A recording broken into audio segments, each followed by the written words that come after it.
All right. Hey, everybody. We back again. We back. Good back. I'm Spencer, and we have our licensed clinical therapist, Naz. Doctor. Doctor, doctor. Doctor, doctor. Doctor. Wow. What a lovely poem. What a lovely It was a haiku one. soliloquy. I said, yeah. That's good. That's my best. That's my best speech yet. I worked really hard on that. Well, you do great things. So this is the Different Spectrums podcast, where we talk about movies, shows, and the mental health aspects that surround them. We also like to have some laughs, so don't take us too seriously. Or do. That's up to you. There you go. Also, don't forget to rump those likes for us. We'd really appreciate it. Subscribe. Subscribe. Subscribe. Also, don't forget to check out our Spotify polls. It really helps us with engagement. And so we kind of want to know, what you're thinking while you're listening to one of our pods and what subjects, because, yeah, really helps us out. And if you don't have, or you're not listening on Spotify, then go check out our YouTube page, or you can DM us, or even leave a comment. And we'll always get back to you on there. Always love to keep those comments a little spicy, just a little bit. Yeah. So for today, we are actually going to be taking a look at the movie from Netflix, Nimona. We're going to be this whole story is an allegory for trans people. So we're going to be talking about trans people today. And so we're going to keep it nice, keep it fresh for the show. We're also going to be talking about suppressing emotions, having racing thoughts, even suicidality. So lots of great topics for today. Naz, anything before we get into the show? Like you said, we're going to be talking about, some harder topics, some topics that some folks, may not like. But specifically, we're going to focus on suicidality and the statistics or the numbers, the data, find those that could be trans. We could talk about, folks on the spectrum as well, and other queer folk as well. But there's a lot of folks that fit into this category of, hating themselves so much because of what others are doing, or being so sick of the world hating them, this monster, this thing that's, demonized. So we can use that for many different things. We can use it on race, we can use it on gender, sexuality, a lot of different things. But how it could drive some folks to a nasty end, because there's no other way out. So this is the official trigger warning for it. Like I said, the scenes aren't bad at all, but, it's kind of sad. I mean, I cried when I saw this scene because, I thought they were going to kill themselves. So trigger warning for that. And we'll get into these two quick scenes. And remember, this is a Monday pod, so it's going to go a little bit quicker because you're probably going to have a heavier one on Thursday, a 2-hour pod on Thursday. So let's have some fun. Let's talk about it. Whoop, whoop. Whoop, whoop. Hey everyone, I wanted to give a special shout out to our collaborator, Two Nerds Candle Company. Not only do they have great products, but they are also giving back to a great cause. You can tell that they take a lot of pride in making their candles. My favorite is Spock's Monday Coffee. They are also donating 10% annually to support Women in STEM, which stands for Science, Technology, Engineering, and Mathematics. You can use our code DSP or go to our link tree to get 20% off your entire order. We think that this company is great, and we think you will too. So go check them out.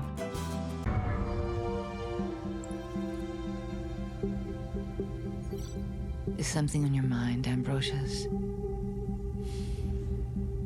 You can talk to me. My mind? I've lost my mind. I've lost everything. The man I love, my best friend. Although now, apparently, he's got a new best friend. What's that about? What else is he hiding? Who's the real him? Who am I? A direct descendant of Glorith?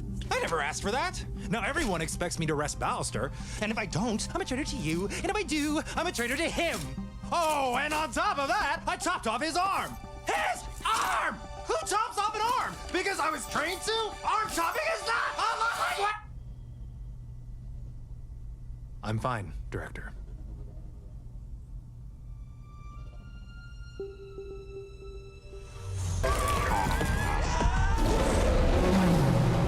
Everyone stay calm.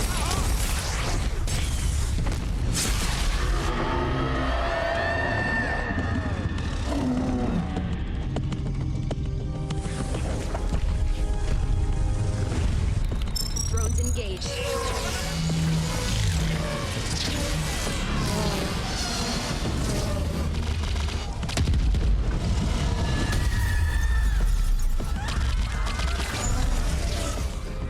Look out! You're okay. Hey, Goldie, watch how a real knight.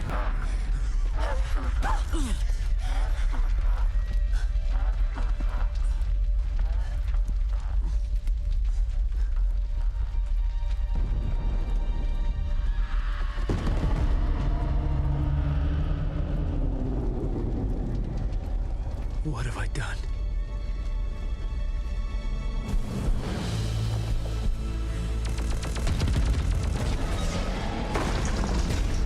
The game that lets you be a hero. I killed a monster! I killed two!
I don't know what's scarier.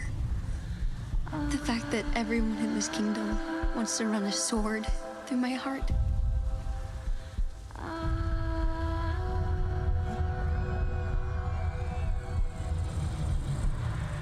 Or that sometimes I just want to let them.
I'm sorry.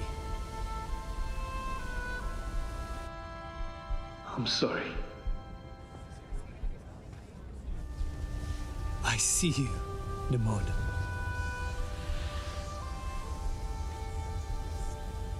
And you're not alone.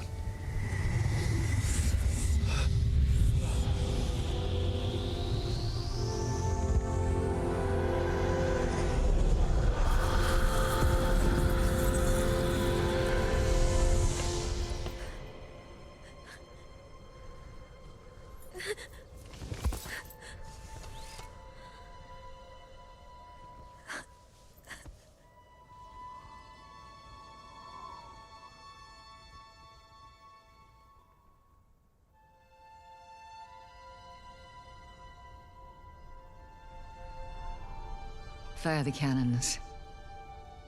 Kill it. I said fire the... No. It's over. It's fooling you. Fooling all of you. Can't you see this is what it wants? For us to let our guard down? Well, I see what it really is. And so did Glorith. That monster is a threat to our very way of life. And what if we're wrong? What if we've always been wrong? Hey everyone, thanks for watching our show today. We just wanted to take some time to give a special shout out to our collaborator, Cat and Raven Design. They are a small queer-owned business that specializes in LGBTQ plus pride soaps. They have great designs, some that even look good to eat, but don't. You can get 10% off your entire order if you use the code DSP or go to our link tree. Help support this great small business and help give back to a great community. All right. Hey, everyone. We back again. We back and we're live. This is a live. I won't call you Colin. Of course you did. I won't call you Colin. There's live with Spencer's bank account. Spencer got a bank account now. Finally. Yeah. Fine. It's been a few months. So we're not gonna talk about too much, because we're still waiting for the finalization. No, I signed it today. You did? Yeah. Look at that. My working man Hercules. So talk about it real quick because people, right, we've been talking about it for months. Yeah. Finally got a marketing job at a marketing agency. And feels good. Feels good to finally be working again. Jeez. Finally. Yeah. Yep, we're over here preaching to people, just keep applying. Spencer's like, man, fuck this shit. Like, fuck all this. You sure we can't just do the pod full time? Fuck. Yeah. Well, we don't make no money, so. I know. That's a problem. I got asked that as for the podcast. They're like, how do you make money? I'm like, I don't. I don't. Yeah, we're far from that. It's all investment. It's all investment right now. It's a 5-year investment, people. Yes, 5. Jesus, 5. I hope so. Yeah, it's 5. Yeah, hopefully it's not more than 5. But yeah, it's exciting, folks. Right, we're not bullshitting. Interviews suck. Applying for jobs sucks. Filling it all out sucks. And I think it was a very glorious day. That 9/21/2023, Spence finally signed that damn contract. Yep. Finally. That's a happy day. Happy day. Maybe some of you remember when all the shit was going down, but Spencer's other job, he was sad for like a month. Yeah. Oh, by the way, fuck Performance Pool and Spa. Fuck those people. Don't. If you ever want a pool, don't go to them. Just don't so you know. Go to Performance Pool and Spa in Minnesota. Fuck that guys. Don't do it. Or in Hudson, Wisconsin. Don't go there either. Yeah. You get your kiddie pool at Walmart. They got good. That's all you need. Hey, go to Cal Spa. They're the competitors. Oh, there you go. Cal Spa. There you go. Yeah. So everyone on the pod, if you want to shoot Spencer DM, you can shoot him a DM and be like, you still ain't shit. Wow. Can't wait to get those. Just like, this is when I forgot that you even said it. And like, you ain't shit. Like, why? Why didn't you send me that? Why? Who's this random person? It's like, you know what? Fuck you. Okay. Message request rejected. He's like, this person gonna talk shit, ain't they? But question before we get into some stuff. Oh yes. Finally good news on that front. You know what I'm saying? Your Achilles is getting healthy. Like you said, you're playing ball again. Any feeling that other shoe's gonna drop? You mean like what? I don't know. Like something bad's gonna happen. That's what it means. Oh, okay. Okay. That's what you meant. It's like, It's like I'm gonna get stabbed. Like what? No. I mean, I hope not. I hope not. Yeah, I don't know. Right now, I'm in the middle of feels good to be back on the saddle, rather than like, this sucks. Something bad's about to happen. I haven't hit that stage yet. Maybe in like a couple days.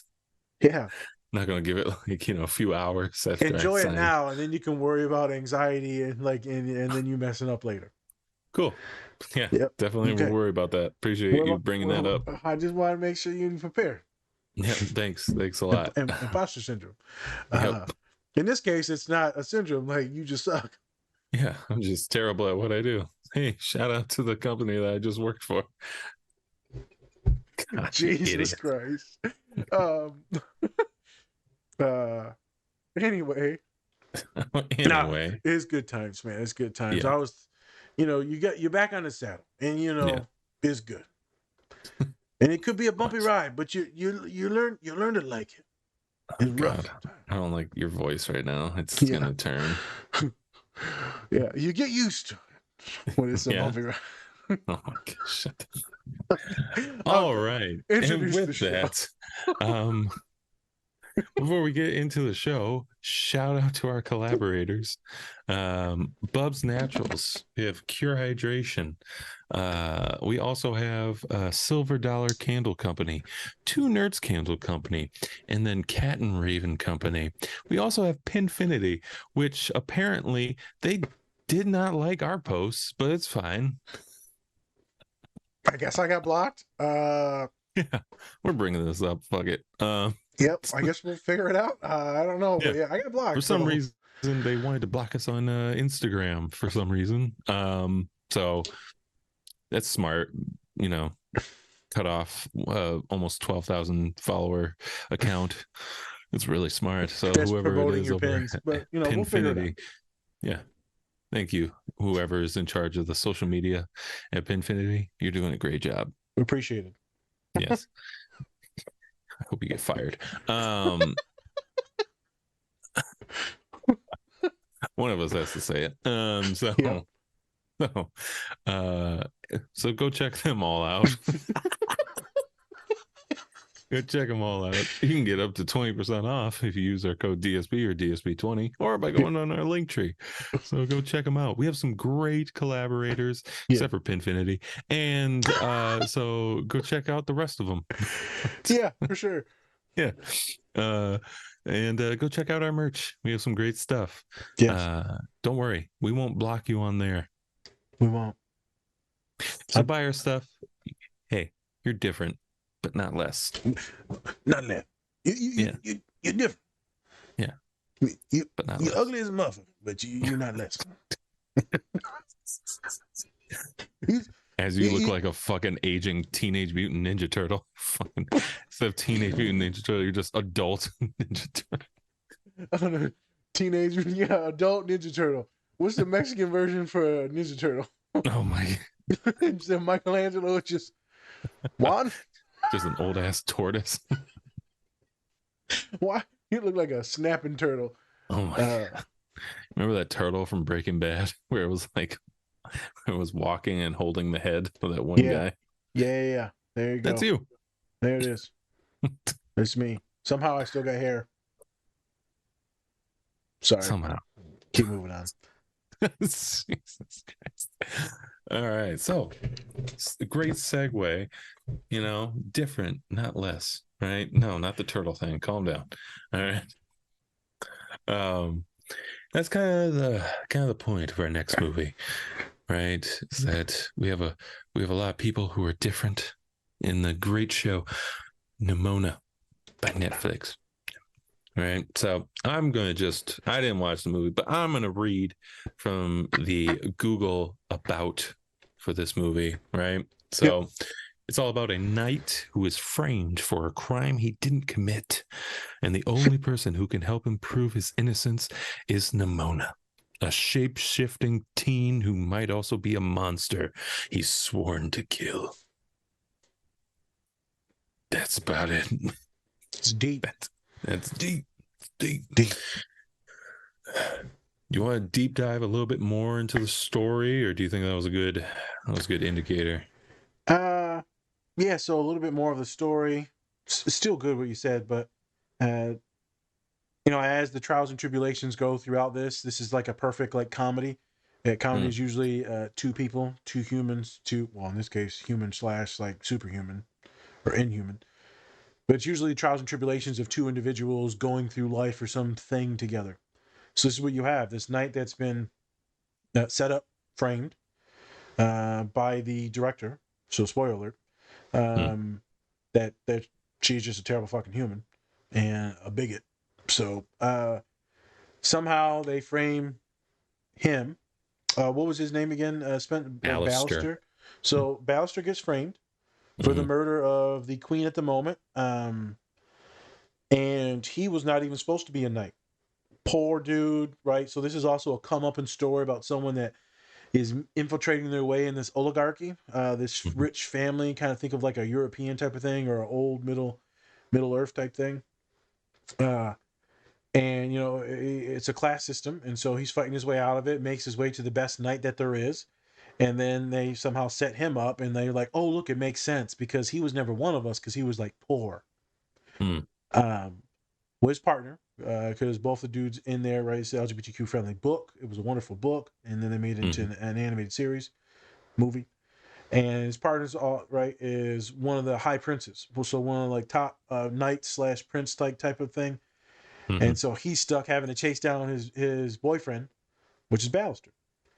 And so it's an interesting love story. It's got this different vibes going on, and then you got Nimona that hooks up with Ballister, and she's annoying as hell, like a lot of my clients. And by hook up, you just mean like, yeah, they team up. They team up, yeah. So they're not hooking up. This isn't no Leonardo DiCaprio with his escapades. Well, you know what? He's a handsome man. Let me tell you. Yeah, well, it could be a father to most of these kids he's with, but whatever.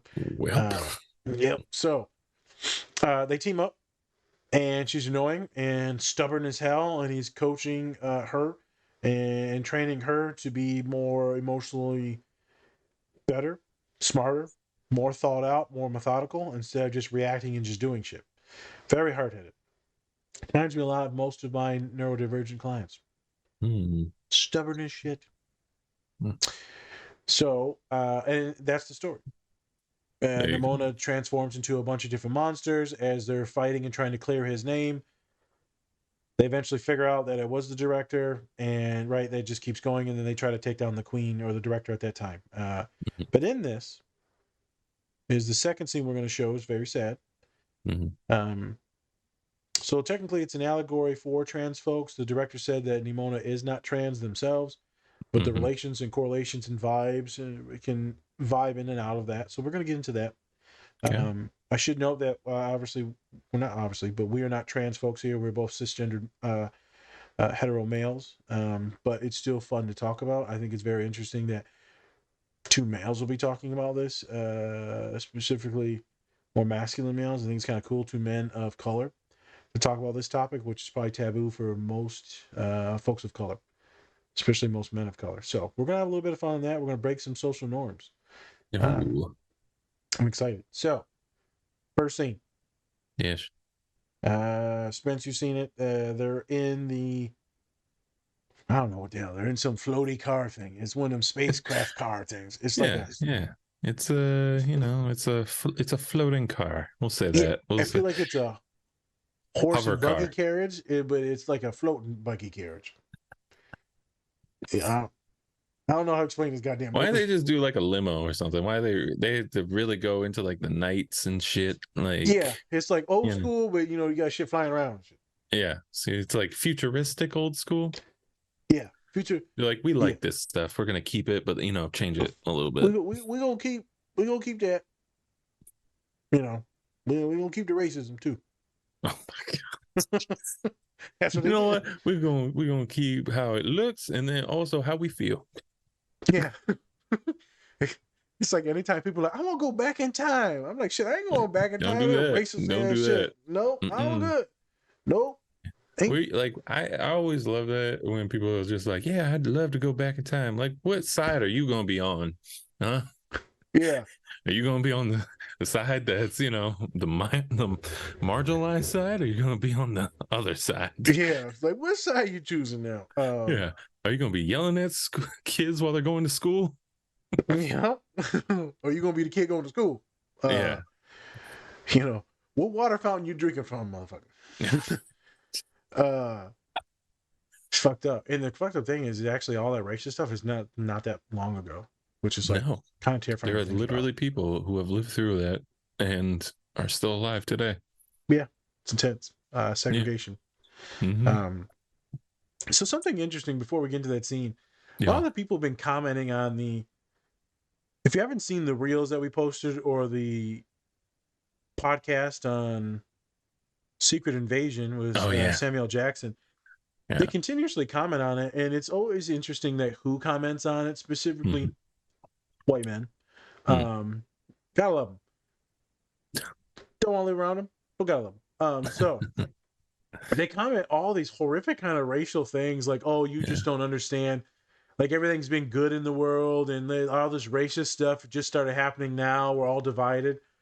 I'm like, you've missed a few thousand years of history here. Yeah. This has And not nothing to even do just with about white and black. politics. I know Like, this has nothing to do with white and black. I'm talking about like thousands of years of yeah. mutilation, beating, conquering, Mm-hmm. war. I'm like, you realize we've been in war. He literally, like he said, we've been in war since we were fucking could walk. Mm-hmm. But everyone in the thing is like, everything's really fine. And yes, a lot of things are fine. Most humans live together fine. Mm-hmm. But you can still acknowledge that there's been like war and genocide Yeah. and all these horrific things, enslavement. Well, and the fact that he's not just he's talking about also like everything else that happened in the past, and he's talking about these new people. Like, how the fuck can we get along with new people when we can barely get along with ourselves right now? Yes, You know, it's and they're kind of just proving that a little bit in the comments by they're kind saying of that. proving it in the So, comments because they're just like yeah. horrific comments. Some of them, and it's, a lot of them I had to block. Right. And I kept a lot in there. The idiots, they keep commenting, so it keeps forcing it to more people to see it. It's You're like, hilarious. oh god, Yeah, the algorithm. I know. I keep commenting back on the little smiley faces or whatever because then it just pushes it further. Besides the point. So we'll see what happens with some of these posts. I feel like it'll be attacked. See how it goes. I already know it's going to be attacked. The first scene. Love the Yes. scene. We're in this futuristic buggy.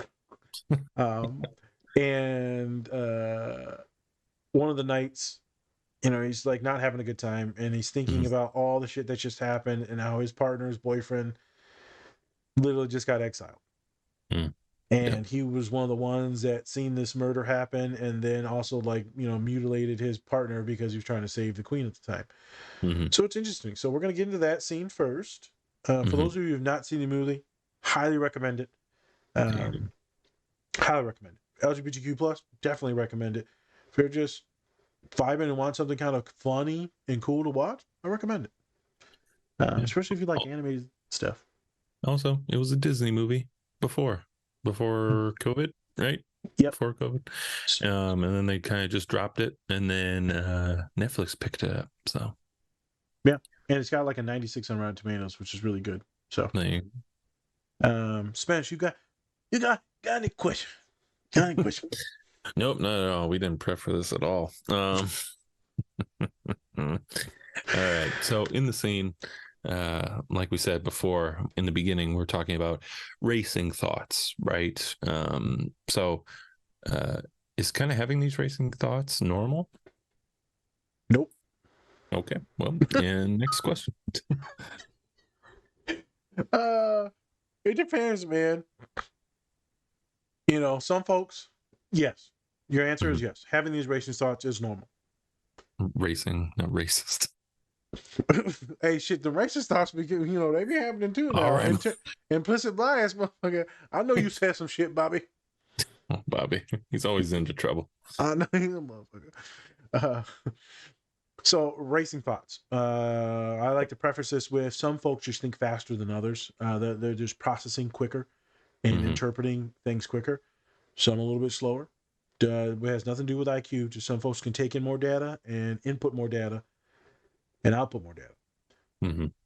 We're talking about when folks are having ADHD, racing thoughts, but it's not detrimental to their mental health. They just have a lot of thoughts. Sometimes it's harder to speak because there's so many thoughts. It's like you can't funnel out. You got all that. You got a big ass head like mine, and your mouth smaller. So it's hard to get the thoughts out the mouth. So that's a different type of racing thought. Specifically, this one is when he is asked a question by the director. And you see him like say a whole bunch of shit, a whole bunch of funny stuff, worries, thoughts, anxieties, guilt, some shame, and then boom, snaps back to reality. And you're like, oh shit. And then he says, no, everything's fine. Mm-hmm. Those racing thoughts are quite common, especially in the therapy room, Spencer. Like there's so much shit that folks want to say. I'll be like, is this your normal talking voice? Mm. And they'd be like, no, I just have a lot to say and I'm like freaking out and having an anxiety attack. Some people go real slow. A lot of thoughts, but they go real slow because they're trying not to cry. Right. So short story, yes, very common. Folks have different speeds of talking, different speeds of processing. In this one here, though, this is an elevated mood, and thus the elevated mood, excitable, makes them speak faster. So when folks are giving like a presentation or speech, talking fast as shit. Same thing with me. Yeah, but how do you sound like, what was homeboy's name that you saw in concert the other day that talks real fast? Oh, Busta Rhymes. Sound like Busta Rhymes. Yep. When you know you're getting anxious when you sound like Busta Rhymes. If you don't know who that is, Google him. Yes. Google, what was it? Chris Brown song. Can't remember, but Google that one. Busta Rhymes. So think about like when a dog you could first come home and a dog like sees you and hears you open the door and it's like all excitable and shit and jumping everywhere. That's the vibe that was in that chariot scene. So extremely common. Just want to let people know about that. I thought it was interesting. Was there anything else about that scene? You want to talk about like suppressing emotions? Oh yeah. Yeah, do you want to kind of deep dive into that? Because we see in the scene that, he's having these racing thoughts, but then in actuality, he's just like, yeah, I'm fine. You ever heard the acronym what FINE stands for? No. I go ahead and Google it. We're gonna give folks a little second to Google. I want you to Google acronym for FINE, and then I want you to read it out loud. Acronym. Let me spell acronym for FINE. What? Jesus Christ. All right. The acronym for FIND, is everyone ready? Is well remembered with the words freaked out, insecure, neurotic, and emotional.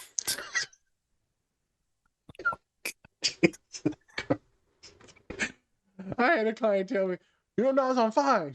I said, I'm just fine. Everything's good. I'm fine. I said, oh, yeah? I said, why don't you Google that shit real quick for me? What? I said, Google fine. And then they said, God damn, that's pretty spot on. I said, I thought so. Freaked out. What do you say? Erratic, emotional. Yeah. I'm missing one. Emotional, neurotic. Neurotic. Yes. So that's intense. Whenever people say that they're fine, probably not fine. Probably not fine. So in that moment, he says he's fine. But in actuality, there's so much under the surface. Right. Another good analogy is, Spencer, have you ever seen a duck swimming? Yeah, I've seen ducks swimming. I've seen a duck like paddling its little feet. Yeah. So right, it looks real cute, whack, whack, whack, and then it's swimming. Yeah. But if you look under the water, the little footsies are just going. Right. They said it's also a perfect analogy or metaphor for us when we're more anxious or excitable, is that we look like we're calm, we can suppress, but under the surface, the motor is running and the little footsies are just going. Yeah. Again, perfect metaphor. I wanted to show people what it's like to be excited, to be freaked out, but then also to repress that. And who do we know that represses a lot of emotions? Men. Let's go, folks of color. Anyone? Let's go. A lot of folks on the spectrum. Colin. Somebody who's taking enhancements. Yeah. I've been watching a lot of the Pat McAfee now that's on ESPN, and literally Colin is a spitting image of AJ Hawk. There's literally zero facial movements the entire 3 hours. We'll have him back on at some point. You're different. But hey, you're not less, though. Not less. Not less. Yeah. Not less. You're different, but not less. But not less.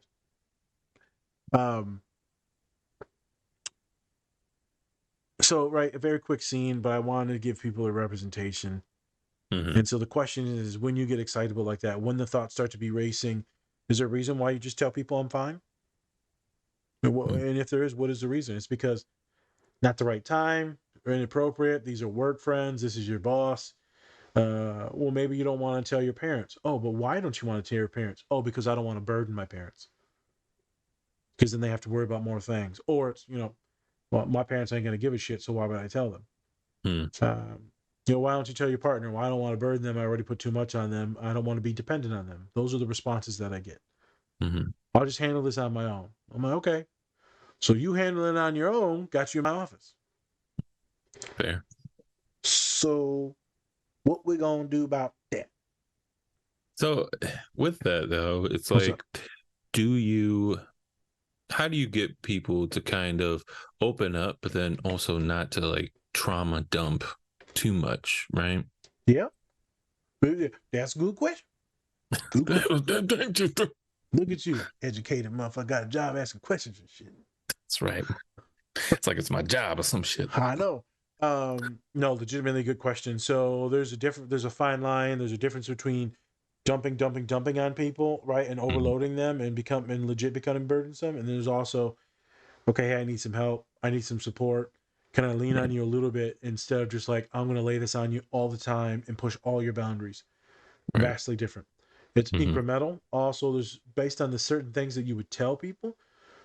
Meaning you probably wouldn't get into all the details, right? If you're trauma dumping and going way past people's boundaries, you're probably getting into too many details.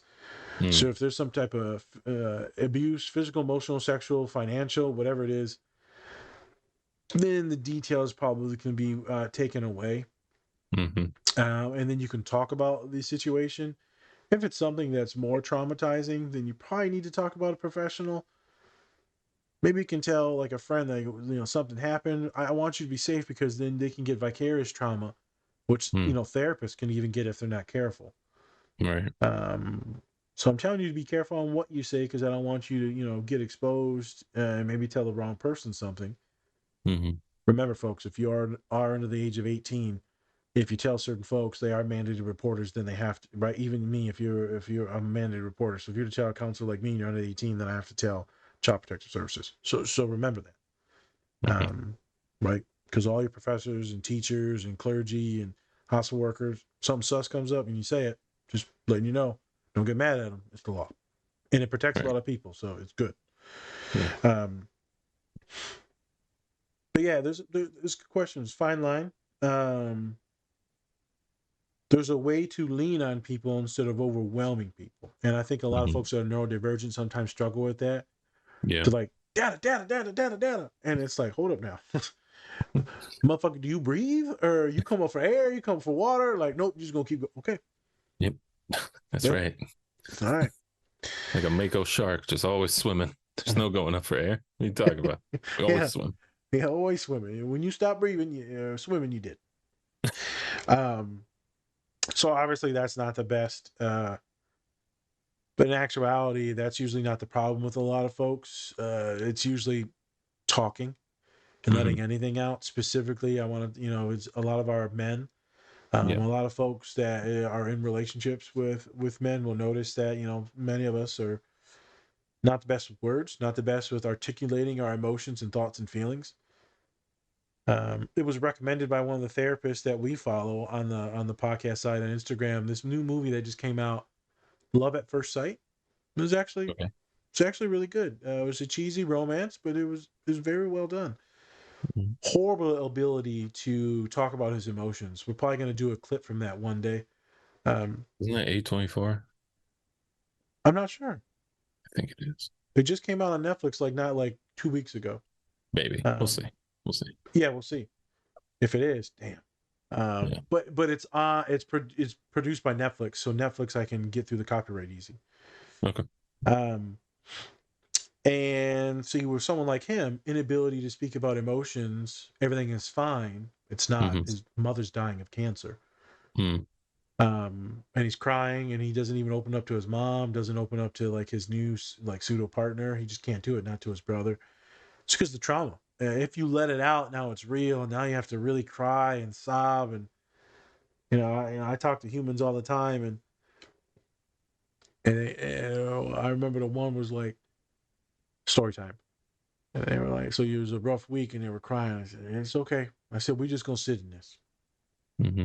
We're going to sit in this. This just sucks. As soon as I said this just sucks, sometimes shit just sucks. And your friends are trying to cheer you up and, it's new beginnings and all that. I'm like, yeah, it's all that's true. But with me and you both know it sucks. Mm-hmm. So they start crying hard. Because sometimes we just need to sit in it. And you got no one to talk to. And then I remember a while ago, a person said, it's all right. The partner asked him, he said, how you doing? I'm fine. I'm just going to talk to Nas about it. And the partner cracked up. I'm like, man, fuck you. Can't talk to me about it? And they said, I already talked to you about it, asshole. You ain't help. And all I did was like validate the shit. And I'm like, yeah, shit sucks. We can strategize a few different things, but I don't think I need to do that for you right now. We just need to talk about how this is kind of like just a bad moment. Yeah. I always feel myself being very protective and then wanting to make a few jokes here and there. Yeah. And I said, if I could give you a hug, I would. And you said, yeah, that probably just make me cry harder. I said, me too. I remember the last motherfucker that rubbed my back when I was crying. I was sobbing, boogers and shit. I was, yeah. I said, I ain't got a hug when I was crying in probably about 5 years. And they go, oh, that's so sad. I said, no, I don't want no one touching me when I'm crying. Once you get that, it's Oh, over. you know it's bad when you start choking on air. Oh, you're in it. Yeah. And the funny thing is those were angry tears. I remember it was my boss. She was getting bullied by one of the vice presidents at St. Mary's. Mm-hmm. And I said, I'm done with this. I had enough. She said, where are you going? I'm going to get ready to go check this person for you. Mm-hmm. And I was stewing, Spence, and stewing about full anger. She said, you better sit down. I said, no. She said, sit down. So then I sat back in the chair in the office, the therapy chair, and the coworker was there. And I couldn't do nothing. And I was angry and reminded of other nasty things in my life, abuse-wise, and I just started crying. Mm-hmm. And my boss was like, Jesus Christ. And then my coworker rubs my back. And then I just lose my shit. You bitch. You bitch. You got me. And then they looked at me so different. And I said, like I mentioned the old boss's name. I said, Doc, I was getting ready to lose my shit on this Mm-hmm. person. Like straight up police gonna be called. She said, I know, that's why I had you sit down. Mm-hmm. So I could tell. I said this was not going to be good. Mm-hmm. I was telling a human recently, I said, we're trying to figure out what does love mean. We're gonna get to this in a different pod. Mm-hmm. In the Love at First Sight pod. We're gonna talk about love. Different way. Mm-hmm. And I said, I know I love people when I get protective.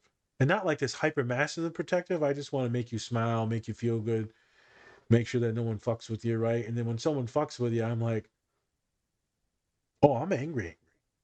Mm-hmm. Oh no, like I want to hurt someone. Oh, okay. As soon as I realize that I want to protect someone, I'm like, I have a lot of love. I care for this person.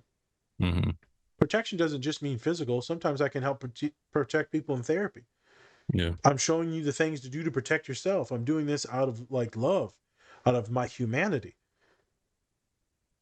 I keep having you on the schedule. Some students I'm booking during my lunchtime. Why? Because protective of certain folks Right. that can't protect themselves. Someone has to help. Mm-hmm. In those times my mind is racing, Mm-hmm. and I act like I'm fine, but I'm not fine because I'm scared. And my boss used to always tell me, "Nas, you're going too far." I said, "What do you mean?" She said, "You're falling into sympathy. You're thinking that they're doomed, that they're gonna drop out of school, or that they're gonna continue to be hurt, or that they're gonna be suicidal. Remember, they're fine.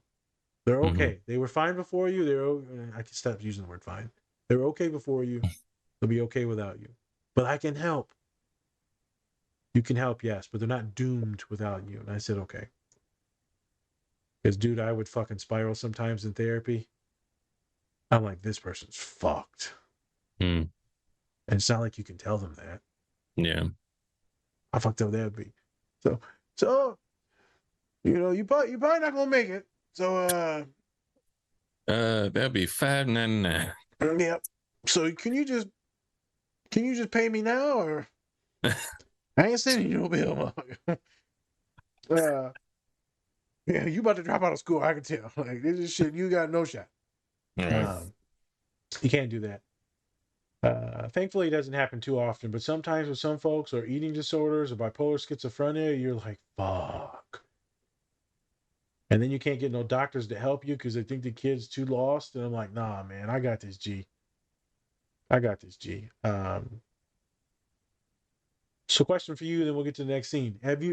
I know damn well you've told me or other people I'm fine, and you weren't fine. Oh yeah, I do it so much. Like right now, I'm fine. Yeah, I'm totally fine. Yeah, once I lost my job, I'm fine. It'll be all right. I know. Who needs a job anyways, right? Who needs it? It's fine. I remember we were doing a podcast way then, and I looked at you and I'm like, Oh yeah, I was fucking. you were. It was weird for like a few weeks, but then one time it was so bad, like I had to say something, and then Vic was like, "Yeah, bro, are you okay?" That was just a weird day. I don't think it was just a weird day. I was like arguing with my mom and Oh, so it stuff, was a and it bunch was of just stuff. But yeah, man, you yeah, were so quiet. I was like legit getting kind of scared. yeah, man. Sometimes that's my thing. Right? I'm just kind of like the gold knight in that, just kind of compress everything. I'm like, I'm all right. There's no I'm shame in it, trying to but get better. yeah, there's no shame in it. But people do that; they shut down. Yeah, I'm trying to get better though, especially like with Dom and stuff. It's like Gotta it be. because I know that I can talk to her about things and everything like that, and sometimes I do, but then there are some times where I'm just like where she would be like, wow, I was freaked out there, but you were just like stone faced. I was just like, yeah, I was like freaking out inside. On the Inside. outside just nothing. But yeah, I think for me, and I'm lucky for the fact that I'm able to be emotionally there for anybody who needs it, and I'm like aware of when they need like certain moments when I have to be emotional, or when they're being emotional and I have to like change up my attitude and stuff like that. I can Yep. do that. Don't get me wrong, like sometimes I have probably joked when I probably shouldn't have Yeah, joked, we've been over stuff it. like that. But at the same time, it's like I can really kind of sense when somebody's emotions kind of switch up, and then I can either be just kind of comforting, or I can just like you kind of do is validate as well. So it Yeah, depends. same But thing yeah, I as me, definitely right? go like, yeah, it's fine. Yeah, sometimes we can validate and then use humor to alleviate some pressure, some sadness. Yeah. I mean, if you've met my mom, right? Like Yeah. she is like I'm just like her in terms Mhm. of just being like everything's fine until it gets to that like Too, boiling point. it's too much. Yeah, And then it's like too much, and then emotions come out, and then it's either like big. anger, sadness, whatever it is, and then it's just like and then you act like nothing happened after that. Yep. Oh yeah, I know it's so weird you avoid it. I remember this is when I knew I had you, Spence. This is when I Oh, knew here I we go. I had Here we go. I had your peaches right in my hand. Well, sorry about that, Dom. Didn't know they were in his hands. Fuzzy I was peaches. sleeping. Oh Jesus. But specifically, I remember we was playing basketball at St. Mary's, and me, Oh yeah. I take some hard fouls here and there, and then someone said something stupid to me, and then you lost it. Now I was like, hold up, now, calm down, Spence. I got this. They're also students, so that probably wouldn't have I helped you know, at all. but like, still though, it was pretty cool seeing you get rowdy because I'm like, oh shit, he's being protective and shit. He's not gonna let his boy get jumped. Um, Even though they were like track guys, so you could oh yeah, easily no, just it take would them have been face. fun. Oh yeah, I would have had some fun with those bodies, those humans, Yeah. right in the trash compactor. Oh, But that's F. kind of the thing though. It's like I'm the same. I'm kind of the same way as like if I get to a certain point with somebody and like they get messed with anybody, I'm just immediately like either I'm gonna talk shit to that person, to the person that's doing the Yeah. bullying or whatever, or I'm gonna be physically imposing, which obviously for us it's a little bit easier. But I love being on the mental side of things and kind of fucking with them in that way, me personally, because then because they expect me to be physical, but then once I get on the mental side, then they're like, oh, whoops, And it's good as the shouldn't older have you done that. get. Yeah, the older you get, you got to use the mental because you can't afford to do anything physical because right, we got to be safe. And so I think that's an interesting conversation I have with a lot of clients is what is this thing called love? How do you know when you love someone? How do you know when you're in love with someone? Yeah. Because some folks, it's really hard to figure out the emotions. And like, I'll be like, you know what? I think you love them. You love everything about them. You love the way that they make you feel. I feel like that might be love. I can't wait to talk about that other movie. Hopefully we have this one therapist come on as guest. I specifically want to talk about how do people identify what is love? Because I don't think it's that lust stuff, and I don't think it's just the sex stuff. That's the fun stuff. that's the fun. That's the fun stuff. But that's not just purely love. So there's second scene. Yes. I'm gonna tie in that word fine. So you got Nimona. And was talking to Ballister, and Ballister's like, I'm done with you. Leave me the fuck alone. You've ruined everything. Leave me. You're nothing. Horrible. Everything's gotten worse since I met you. And Nimona's like, that's how you feel? So then, right, he outcasts her, and then she goes to this weird place with all this PTSD from being friends with this little girl, and then then the little girl, there was an accident, and Nimona ended up like lighting fire to like the entire like village, and the little girl looks at Nimona, and then pulls out a sword and says, "Monster."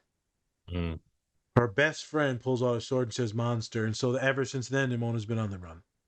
Right. Nimona finally makes a friend in Ballister. And then Ballister, they finally become good friends and almost like a father figure. And then he yet pushes her away.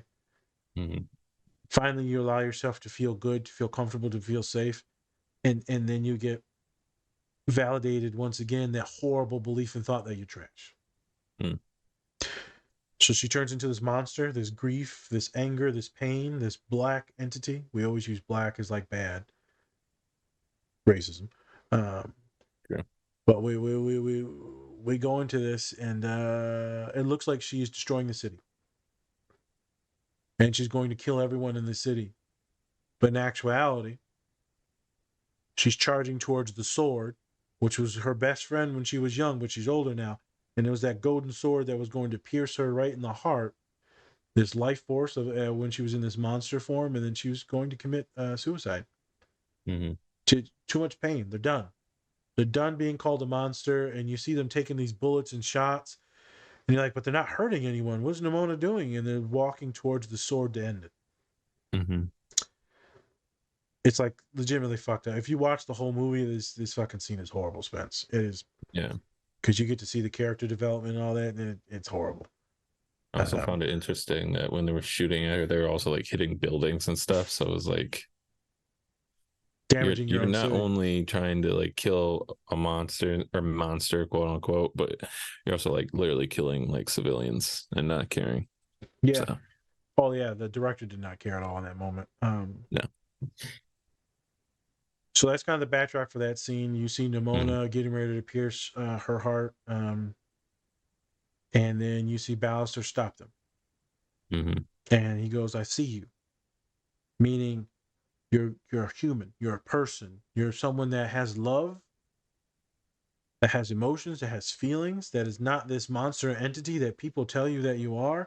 I see you as enough, as worthy of love.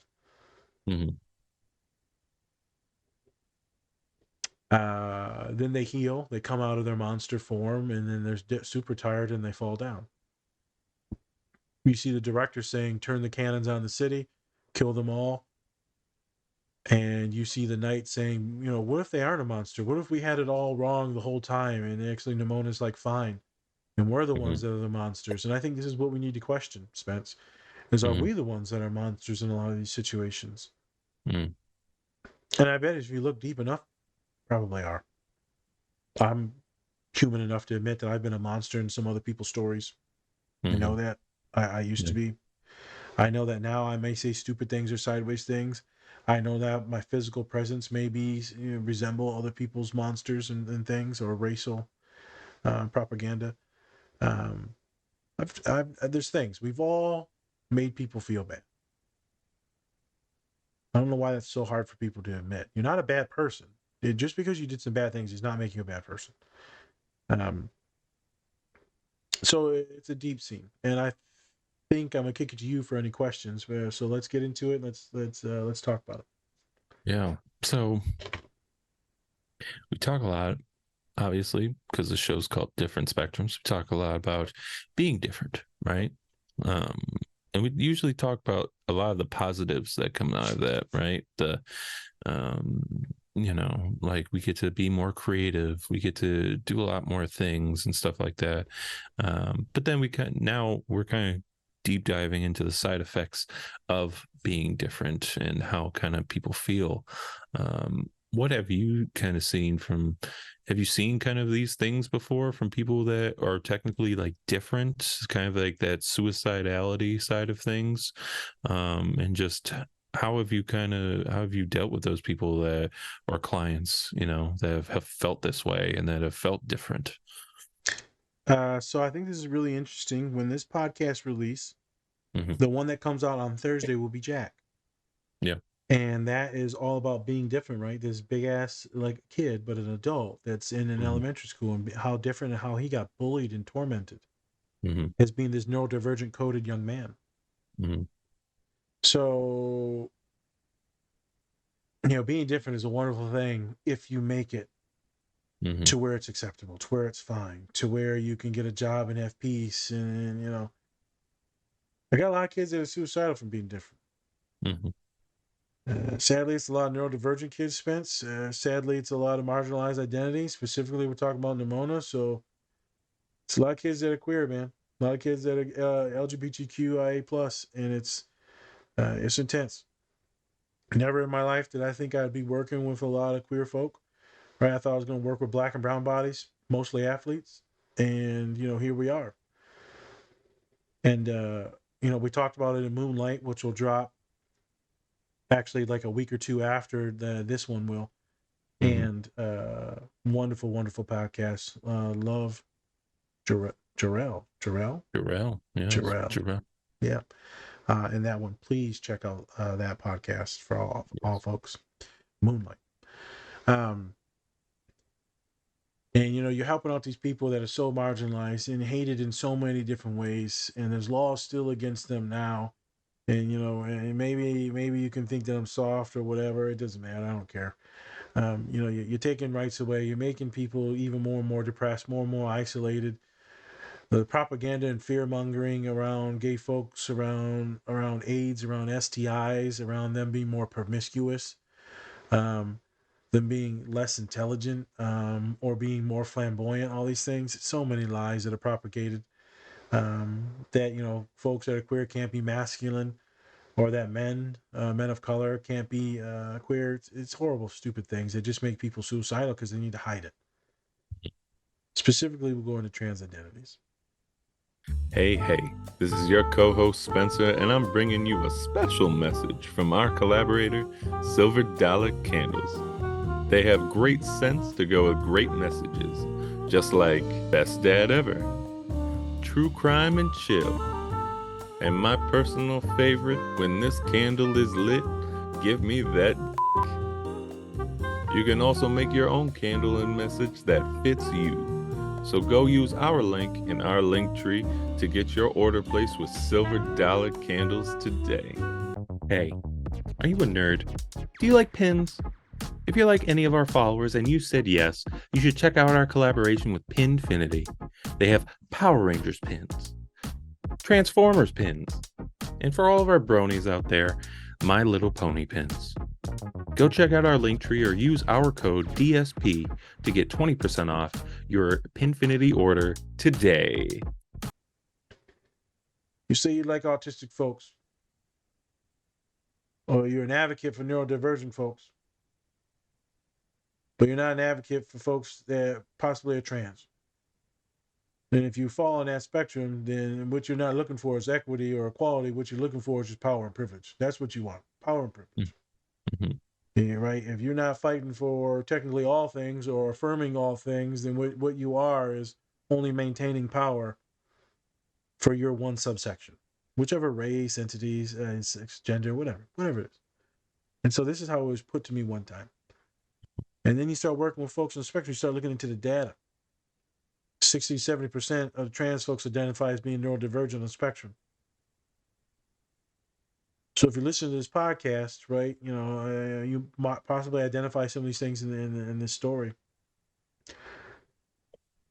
How could you possibly not show respect or affirmation or validation or affirm those as a counselor that are trans when a high majority of my population is non-binary?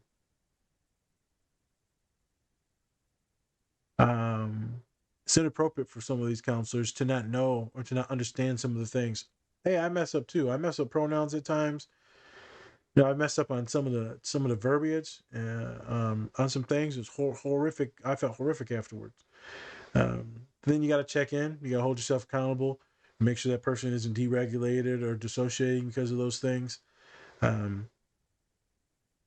It's just interesting how misunderstood. And I don't know all this stuff about trans folks, but I work with a lot of folks, help folks transition. It's just interesting how someone's hate, especially like a couple months ago, Spence. That's all you saw was trans folks, trans folks, trans. They make it seem like every motherfucker you're walking around is trans. They make it seem like you're everywhere. And I'm like, man, this is like the smallest percentage of the smallest percentage. It's the only reason why it's being talked about right now. It's because it's Right. just propaganda. It's fire. It's fun to politicize on either Mhm. side. I love how people love using other marginalized folks or just other people as talking points. They just don't make no damn sense. Mhm. And it seemed like everything for the trans stuff has calmed down now because now we're in September. During the summer, it was real hot and heavy. Yeah. Well, we have Pride Month, things like that, and so Picked up. yeah. Things are getting said. Sports things are getting said. You got that Breitbart or Boatbart woman that was talking about how all the drag queens and all trans folks are all groomers. And then she's in there getting felt up and smoking her vape pen in the theater and and all this crazy stuff. So much about your family morals and values. Yeah. We must have values. Can you grab a titty real quick? Yeah, I see you got divorced. You know you're going to hell for getting divorced, right? No. Yep. I guess if you're going to hell for getting divorced, I guess you might as well go ahead and grab some crotch while you're in a child's play.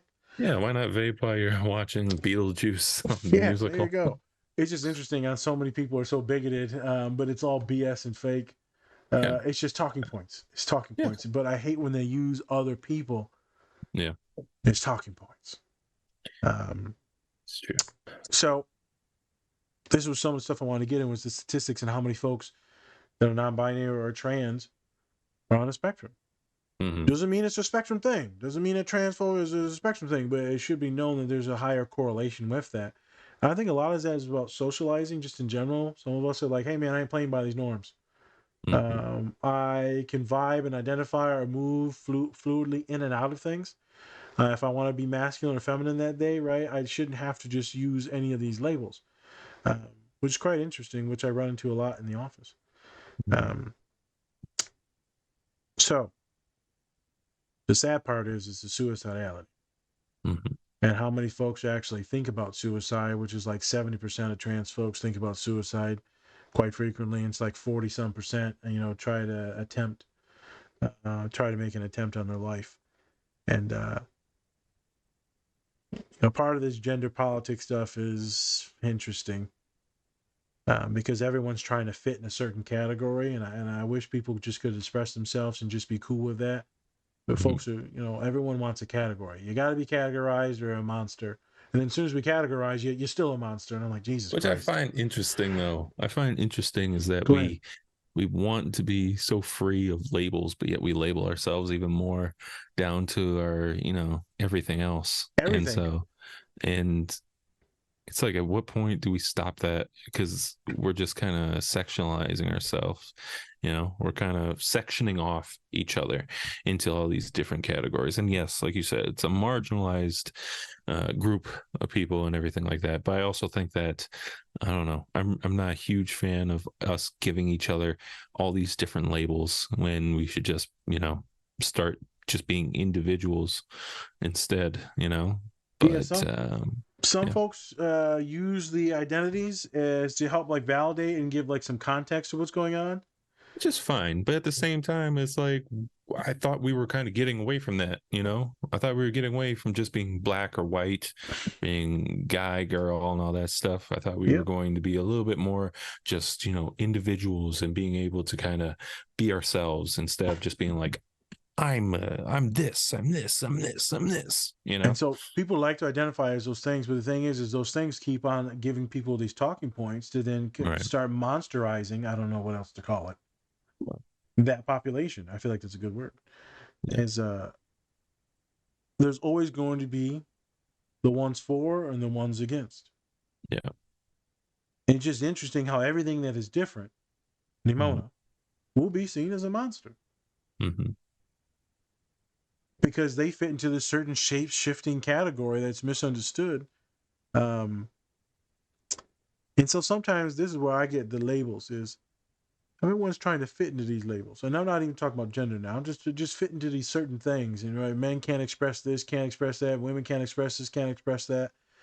Mm-hmm. We're trying so hard to fit into this damn thing that we end up kind of like losing who we are just in general. Yeah. Express yourself on however you want, but you don't have to fit into the certain label of a certain gender. Mm-hmm. It gets real interesting. I've had so many philosophical questions and dialogues with so many students. It's quite wonderful. And so, I always find students that are questioning their sexuality or their gender and all that, and they're looking for the label quickly. I said, Yeah. this is a process. We got a Mm-hmm. lot of shit to talk about. So you can't just slap some stuff on that would be inappropriate for you. Because then there's the Mm-hmm. imposter syndrome and all that stuff. We got to slowly move through this thing. And we're slowly dipping our toe in and trying things and using new words and verbiage and names and we're talking to different people and different dates. It takes time. But people, man, they always want that label real quick. And as soon as they get the label, they feel like an imposter. I'm like, well, goddamn, what's the point of having the damn label? As soon as you get it, you don't even feel like it fits you. I just feel like no matter what age we are, we always want to be in groups. No matter what, we always want to fit in with others, and we We always want to want know to what have. group we're in. Yeah, what are we? What am I? What am I doing here? What's my purpose? Instead of just kind of deep diving with yourself and doing that, you're like, I'm gonna deep dive in this group and I'm gonna get attached to this and we're gonna hit the ground running. And then you find out it's like maybe these people aren't the best people I should be around. I think it's a PAX. So we usually want to travel in groups, so groups that we Yeah. identify with, because that's protection. Yeah. There's black, brown, male, female, right? Different things like that. Different cultures, different ethnicities, religion. Yeah. We usually try to go towards that group. Yeah. And so I think a lot of people get attached to getting that label real quickly. Yeah. Because not having it means that you're lost, means you're nowhere, means you're no one, which is so bullshit. Yeah. But besides the point, when we're coming back to Nimona, Mm-hmm. because I'm working with people going through that stuff, identity issues all the time. Identity issues. It's very common. Right. What you don't expect to deal with in life is the monsterization of not knowing what your identity is. Right. And so you fit in this category that's an outlier and thus seen as grotesque, seen as this monster, seen as unworthy, seen as an outsider. And that is a terrifying place to be. Mm-hmm. I know for those of you that like Trump, it is what it is. I ain't gonna put no shame on you, but fuck that guy. Also fuck Joe Biden. I hate everyone. So, but there was a Muslim ban, and then everyone's freaking out about Muslims, and then there's all the Asian stuff, and then he was hating the Mexicans. I said they're all just talking points. We just like to oscillate between who we hate, what population, what group. Yeah. It just so happens that I fit a lot of them groups. And I'm like, God damn it! Why couldn't my name have just been? You know what it is, Bobby. Bobby. Bobby. Be a lot easier. Good old Bobby. So that's why I thought this was a great scene, is because you feel this darkness, this pain, this suffering, Mm-hmm. this bastardization of what you are, which is so bullshit because it's society that makes you feel like that because you aren't born like Mm-hmm. you aren't born feeling weird, awkward, dumbfounded, lost, insecure, and all that. That's not how you're born, right? You're just fucking messing around, playing with toys and shit. And then society slowly starts to creep in, tell you who you're supposed to be, who you are, based on these populations that you supposedly fit in. And, God forbid if you don't fit into that. And then as soon as you don't fit into that, well, now we're going to make sure you feel like shit. Mm-hmm. Now we make sure we're going to beat you into submission to conformity. Right. As soon as you think that you're comfortable with it, you're going to be so comfortable with conformity that you're going to be so burned out, and then you're going to be, you know what? Identity crisis, and then you're going to be depressed and suicidal as fuck. So, but if you fully come out to the authentic you until the full version of yourself, but then you have to be worried that someone's going to shit on you there too. So it's a scary world to be in, Spence. Them suicidal thoughts, they're tough. They're really tough. I like when I got a lot of my neurodivergent kids, man, that are no trans issues, they're cisgendered, heterosexual, but it's interesting when I get like the nerdy spectrum black kids in my office, or Mexican kids in my office, or Mm-hmm. Arab kids in my office, right? Those three brown populations, to be like, I don't fit in with my people. Like, why Mm-hmm. not? Well, I like anime and stuff, and Dungeons and Dragons, and I just don't fit in with my people. And then I'm like, all right, I got Yeah. some people I want to put you with. Yeah. But no, I don't want to go in that group therapy, man. They ain't gonna be like me. I'm like, they all nerdy like you, man. Just trust me. Trust me. It happens every time. Yeah. Every time I get like a neurodivergent, neurospicy person, like I just don't fit in with my population. I was like, I know how that feels. Yeah.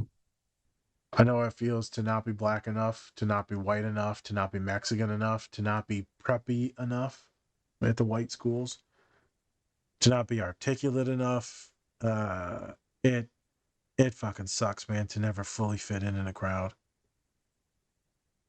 And then you realize all your friends are neurodivergent and autistic as hell, and you're like, this makes sense. Yeah. This feels good.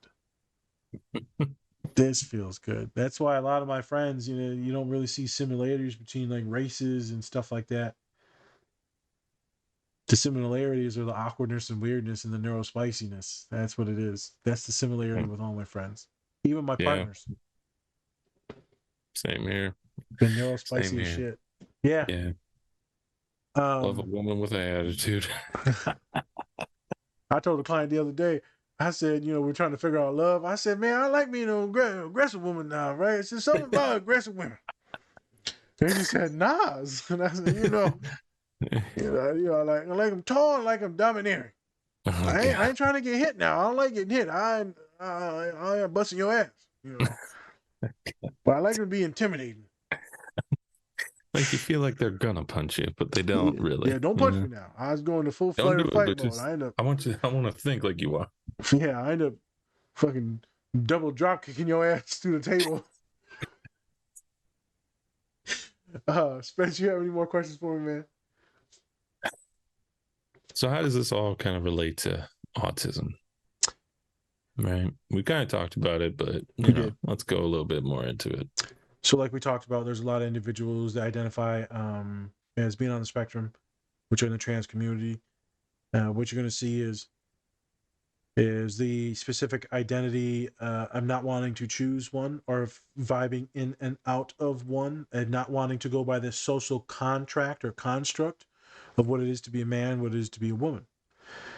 Why can't I play with these toys, these dolls, these monster trucks? Why can't I wear these blue jeans? Why do I need to wear the dress? Why can't I be more vivacious or emotional as a man? Why can't I be more stoic and reserved as a woman? There's so many of these social norms that many folks on the spectrum just ain't playing by. I don't understand. What I get in my office a lot, Spence, is I don't understand. I'm not doing that. Mm-hmm. We recently just did a pod on the marvelous Miss Maisel and Susie. I can wear a dress. I look good in a dress. I ain't worn one since I was a fucking kid, but I look good in it. Doesn't fit the social norm. Right. And so this construct, a lot of folks in the spectrum just don't play by it because it just doesn't make sense. I can hear my students in my ear. Make it make sense, Nas. I'm like, well, this is just what you're supposed to do. Make it make sense. This is what you're supposed to do. Who told? Who? Mm-hmm. I'm like, them. They're like, who's them? I don't know. The white man? I don't know. The white man. White man. The white DA man. white man. The yeah, Bobby. Bobby White Man. Bobby the white man. The white man Bobby. But for real, that's one of the big intersections. Plus the anxiety and the obsessiveness may make someone dig into their gender and orientation. Then you mix in, sexuality. And that could be confusing for a lot of folks. That could be interesting for a lot of folks. You can also be asexual, demisexual. I find a lot of folks that are neurodivergent to be more demi, as there needs to be like a specific connection and closeness before they can even get comfortable with physical touch. And by physical touch, we mean sexual touch. We mean like any touch, like holding hands. Right. So those are some of the crossovers there. Is not wanting to play by these random ass made up rules.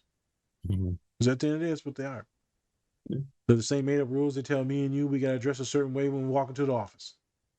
Then we got to talk a certain way and we need to act a certain way. All of it. Same rules. So that's the biggest thing is you find people that just like, I'm not doing it. I'm not doing it. Well, this is what you got to do. You got to look people in the eye. Nas, I'm not looking no motherfucker in the eye. I was like, okay. We're going to look at the eyebrows. I ain't looking at the eyebrows. So what you going to look at? I'm going to look at the wall like I always look. Okay. The only walls like right over here. Just like, so how was your day? That's it. The other day, a human, they were talking, right, doing their thing, vibing out, and then they said something, and then looked right at me, bro. Just looked dead-eyed right at me, and I'm like, I go, what the fuck was that? And they go, what? I said, why'd you just say something and just look at me like that? That shit was creepy. And they said, I don't know. I said, no, that's some bullshit. I said, you were scanning my face to see how I reacted to the statement you just said. And they said, well, maybe. Because they were talking about weed. And when they were talking about weed, and then I said, so what, you thought I was going to be mad? Or no? Oh, I thought you were going to talk about how, weed's okay for you and this and that, right? Because everyone gets on my ass when I say I don't want no one smoking weed around me. I said, why the fuck would I get on your ass about weed? I don't understand. So how most people do, they had that physical anxiety response. They just dead-eyed me. They looked at me the whole damn session. They said weed, and then they looked. And I'm like, what you looking at, motherfucker? I don't trust you. Don't you look at me. I know, it was interesting. And so then we talked about that and, them scanning people and looking when they're anxious and all that. It led into a very good conversation. Okay. Again, a lot of us neurospicy people looking at society, looking at other humans to understand if what we're saying is inappropriate, if what we're doing or acting or presenting is inappropriate. And the sad thing is we get told over and over and over it's inappropriate, and also we're not normal. Can lead to the suicidality. All right, so we're gonna go on one other topic, and then we're gonna get out of here, kid. Yeah. Biggest thing for Nimona in that moment was him just saying, hey, I see you. I love you. I respect you for who you are. I respect you for who you are. Can you imagine just saying something like that, just doing something like that, just showing someone that your existence is fine? If you're religious, God made you in their image, so however the hell they made you is in their image, and thus it is fine and perfect the way it is. If you're not religious, then we need to, think about just accepting ourselves. Why do we always need to shit on ourselves? Why do people always need to shit on us? Miserable people make other people miserable. Don't listen to others. And if you do happen to listen, make sure you don't internalize. That's the big step. Don't internalize. But if you want to show someone love, allow them to be who they are around you. And just accept it. What does it fucking matter to you? what people are doing or who they're talking or how they identify or who they're sleeping with. The fuck does it matter to you? Shouldn't. You treat them the same. They're another good person that's been through trials and tribulations. They deserve love. They put their pants on the same way unless you jump in them motherfuckers 2 legs at a time. Everyone is the same. Everyone's just trying to be happy, Spence. Yeah. At the end of the day, everyone's just trying to be happy and trying to give love and have some love.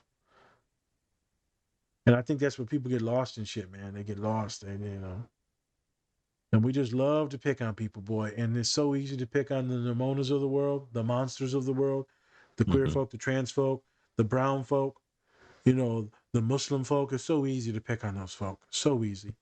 The autistic folk. Oh, they're weird and funny. So yeah, they're probably autistic, huh? You feel good about that statement you just said, jackass? I told you, I'm in with this. I was at a meeting, and I was taking some jabs at the liberal arts kids at the Indiana University. The guy goes, yeah, at least we're not all locked in our rooms, not talking to anyone, being awkward as shit. Oh, damn, so we fighting now, huh? Oh, okay. Oh, okay. That's why your wife left your ass. Now what? Motherfucker.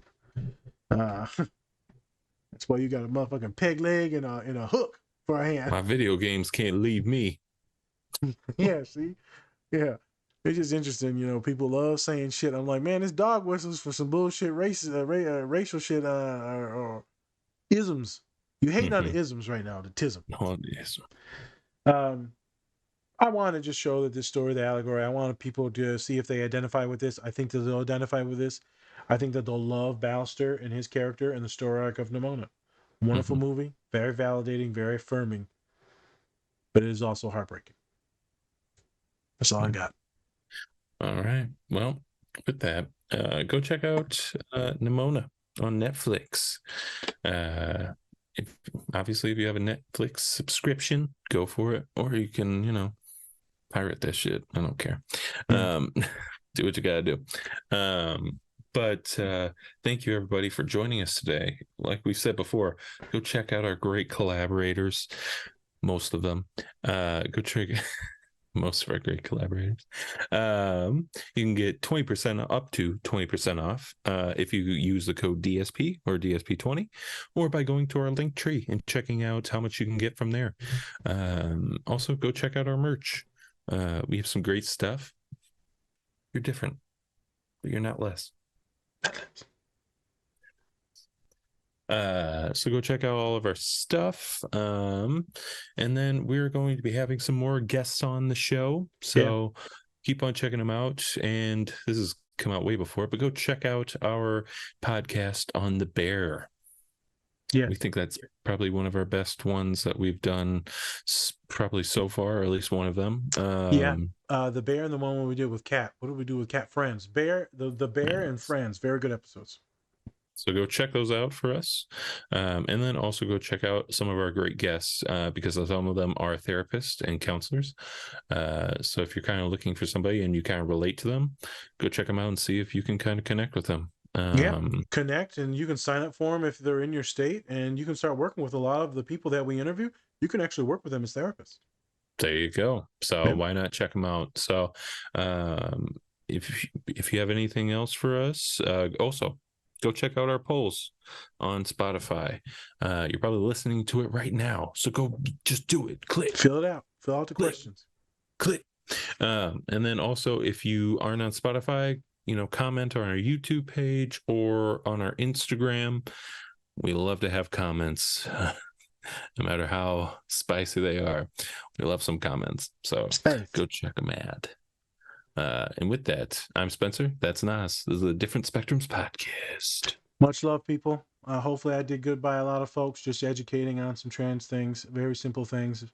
Love and affirmation, validating, affirming things. Learning every day. I'm not an expert, not a specialist in a thing, but I'm learning every day and trying to help people every day. We all deserve love, kindness, and empathy. So I'm going to leave it at that. Take care of yourselves, folks. Or don't. And that's just up to you, homies. Much love. Bye. Peace.